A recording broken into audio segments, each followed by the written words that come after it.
Музиката не смее никогаш да го навредува увото. Таа мора да предизвикува задоволство, мора во секое време да остане музика, рекол Моцарт, а за тоа да биде така, потребни се квалитетни музичари. Пианистот Петар Штериов е токму тој, еден од извонредните пианисти во Велес. Преку бројните музички надпревари на класична музика, одржаните концерти и солистички пијано рецитали, докажа дека е извонреден пианист. Тој за себе вели дека уште од мал знаел дека ќе стане музичар. Во интервјуто кој тој го даде за Велес ТВ онлайн, говореше за неговите почетоци и за се она што тој постигнал во музиката.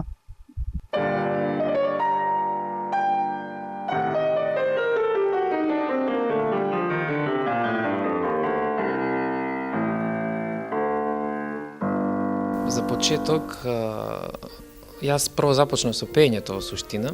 Значи, и повеќето од луѓето ме познаваат и ме препознаваат повеќе од пеењето, можеби.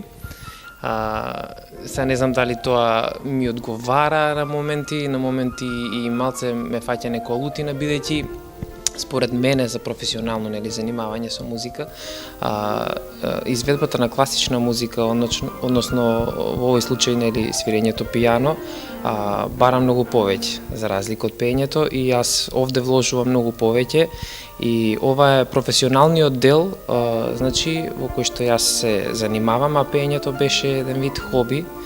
Тогаш и бев малце и во помала возраст, а инаку пеењето почна исто така многу одамна. Јас имам слух од како знам за себе за пеење, и тоа го воочи и го приметија доста од композиторите во нашава земја, меѓу кои Александар Џамбазов.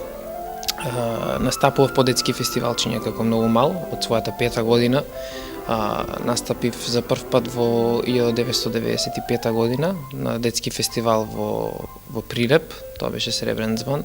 И потоа се нижеа детски фестивалчиња, меѓу кои најзначајниот е Златно славеќе.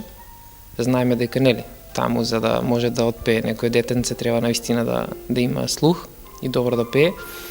Тоа се случи во далечната 97-ма и беше се во најдобар ред. Отпеав песничка на текст на Македонка Јанчевска, нашата поетеса, музика на Петре Костов и аранжманот беше на Александар Џамбазов, кој беше воодушевен во едно од моето пеење. Потоа почнав, оној дел професионалното, започнав да изучувам овде во Нижото музичко училиште, значи пијано, во класата на магистр Светлана Ташева и доста добро ми одеше. Па потоа следуваше оној период, кога треба да се одлучиме каде ќе се запишеме средно, каде ќе продолжиме. И јас мислам дека откако знам за себе, знаев дека ќе се занимавам со музика, во друго не се пронаоѓа во ништо.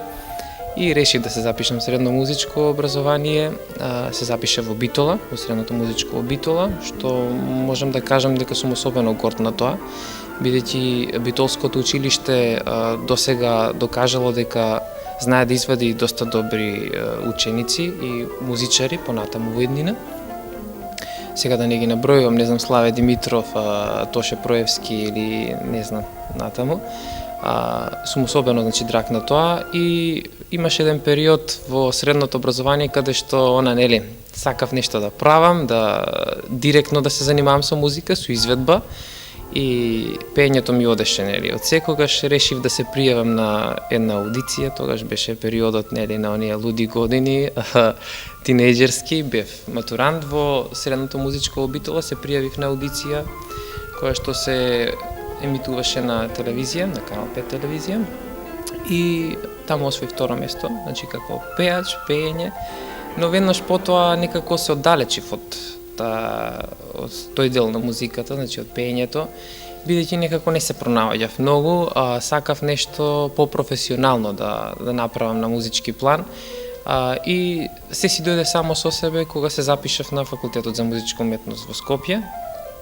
Таму дипломирав на одделот музичка теорија и педагогија со хорско диригирање во класата на професор Сашо Татарчевски. Остварив многу добар дипломски испит со хорот при факултетот за музичка уметност Драган Шуплевски, со кој што работев цела година на тој дипломски испит. И веднаш потоа, по завршувањето, решив да не запрам овде со моите студии, значи се врати таа една моја по-рана желба кон пијаното.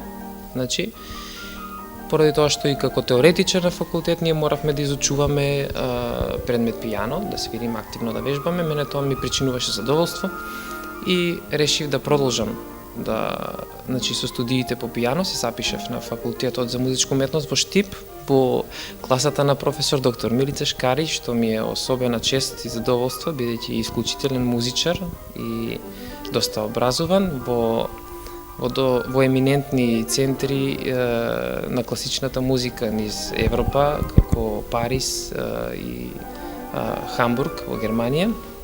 И имаме многу добар сооднос, добро работиме, премногу вложува во мене и едноставно така си се наместија сите коцки да еве супер ми оди со пијаното. Значи, не испуштаме ништо, си одиме на аудиции, си одиме на надпревари, си работам активно, иако веќе ова е за мене втор факултет. Сакам да дадам максимум од себе и ете, оди се во најдобар ред. Знаеме дека имаш направено и солистички концерти. Можеш малце повеќе околу тие концерти да ни кажеш? Да, сум настапувал доста значи сам, значи солистички рецитали, пијано рецитали, кои што поминале на моја среќа доста добро и сум особено горд на нив и на мојата професорка која што неуморно работела за тоа да се оствари. Сум имал солистички концерти овде во Велес, уште од самите мои почетоци имав на 10 годишна возраст чина мојот прв солистички рецитал се случи, потоа во Битола како средношколец доста сум свирел, на концерти сум настапувал. Особено ги издвојувам еве последните мои два пијано рецитали кои што се случија во Штип и Велес овде, тоа беше минатата година во септември. И планирани се и доправа доста пијано рецитали, работам на тоа, се спремаме активно со професорката, работиме и сега здравје Боже, ќе видиме што ќе биде. И од особено значење и важност е мојот настап со Македонската филхармонија, тоа морам да го издвојам. Настапував како солист со Македонската филхармонија оваа година на концертот што се случи на 3 јуни и концертот помина преубаво. Свирев прв став од концерт за клавир и оркестар Бетовен, опус 19. Имаше одлична критика од професорите, од музичарите, на моје големо задоволство и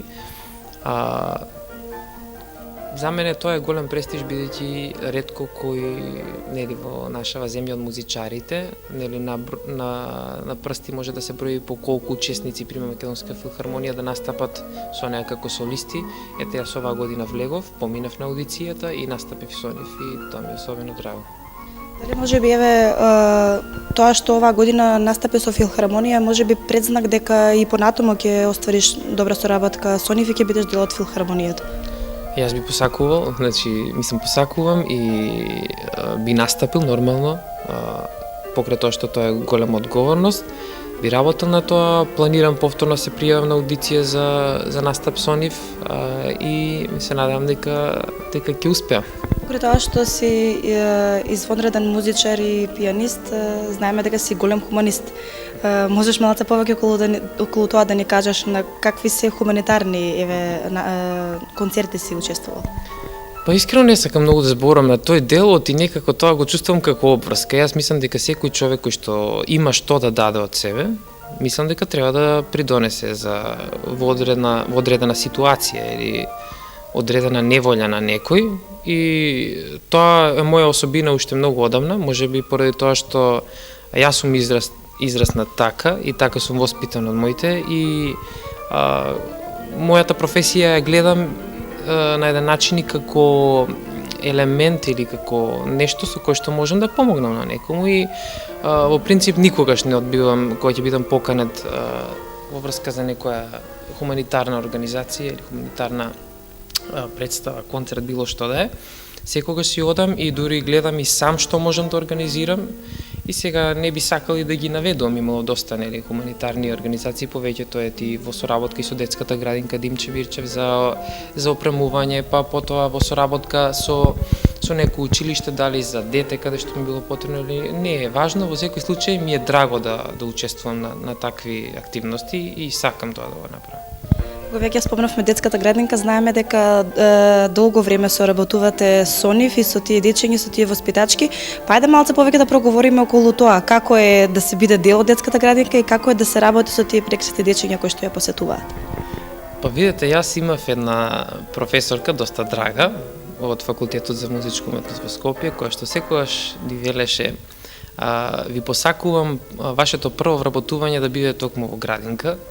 И сега ја разбирам потполно зашто тоа било така, бидејќи развојот на детето и како личност и талентите кои што ги поседува можат да се увидат и да се работи на нив, значи многу од рана возраст, значи од самиот почеток. За да може потоа доколку и се изградиш како човек и како уметник, кога би отишол во друга институција, установа на повисоко ниво, веќе образование, да одредени проблеми веќе ти се јасни, значи знаеш каде да го бараш проблемот, бидејќи ги знаеш дечињата како функционираат од помали. И особено ми е драго што сум дел од колективот на детска градинка Димче Мирчев. Имаме одлична соработка и со директорката и со персоналот. Работиме активно на развивање на музички способности кај децата, ги вклучуваме во манифестации, тоа мислам и се гледа, се работи активно и се надеваме дека така ќе биде во иднина. Бидејќи завршивме во исто основно училиште, знам дека беше дел и од хорот на Јордан Хаџи Константинов Џинот и дека имаш одлична соработка и со професорката тамошна по музичко образование. Дали се уште ја негуваш таа соработка, дали се уште им помагаш на тие ученици кои што се дел од хорот на Џинот? Така е. Значи се уште остваруваме соработката и можам да кажам и голем поздрав до мојата наставничка од основа Валентина Јурукова, која што е исклучителен музичар. И можам слободно да кажам дека можеби она е и првата која всади мојата љубов кон професионалното пеење и доста работеше на тоа со мене и ми помагаше. И јас сум секогаш тука за неа и соработуваме и ќе соработуваме и понатаму. И од тој период од моето основно образование имам само убави спомени кои што се сеќам и до детали на нив. Малце да проговориме и конкретно и за музиката. Кои се можеби твоите омилени дела кои што знаеш дури и во слободно време да ги отсвириш? Значи го обожавам Шопен, многу сакам да свирам Шопен и знаеме ние музичарите вежбаме дома со сати. Ќе дојде време кога треба да се одмориме малце и јас често одморот не знам да го искористам за да стана малце од пијаното, докато седнувам и свирам нешто што веќе го имам сработено и тоа често е Шопен или Брамс, исто така, тоа ќе му дојде како музика за своја душа сам пред пијаното. Добро, бидејќи пред да го почнеме интервјуто разговаравме и во тој разговор ми кажа дека си заменик професор во музичкото ниже училиште во Велес. Каков е одзивот кај децата кои што го посетуваат? Дали има доволен број на деца кои што сакаат да свират клавир и пијано? Така, да, на краток период сум сега на замена, меѓутоа на моје задоволство, бидејќи можам да влезам малце и во образованието, професионално, за оно што го учам. Има доста талентирани ученици, можам да кажам. Македонија можеби навистина позната по тоа дека има нешто посебно во нашите вени и има доста ученици кои што се навистина талентирани, работат, вежбаат и тука се и цел колектив за нив и директорот да им помагаат и да ги експонираат, да ги праќаат по разни надпревари за да може да ги насочат на вистинскиот пат во нивното музичко образование. И за крај на денешното интервју, кои се твоите планови за иднина? По принцип не сакам да зборувам многу за плановите, оти со самото тоа значи дека имам некои очекувања, не сакам да имам очекувања, бидејќи потоа некако можеби да не излезе се така како што било планирано, па имаме тука и некои луѓе што ќе ме фанат за збор, па овака, онака. И има доста активности што треба да се случат во текот на годинава. Малце напорно ќе биде, но се во свое време. Тука сум и ќе ви известувам за се што треба. Петар Штериов е добитник на бројни награди од различни надпревари, бројни остварени први и втори места. Неодамна на интернационалниот надпревар по музика Дојрана освои прва специјална награда, добитник и на највисоко признание е награда Гранд При, а од интернационалниот дел од жирито доби признание и покана за настап на фестивал надпревар на класична музика во Берлин, кој треба да се случи кон крајот на оваа година.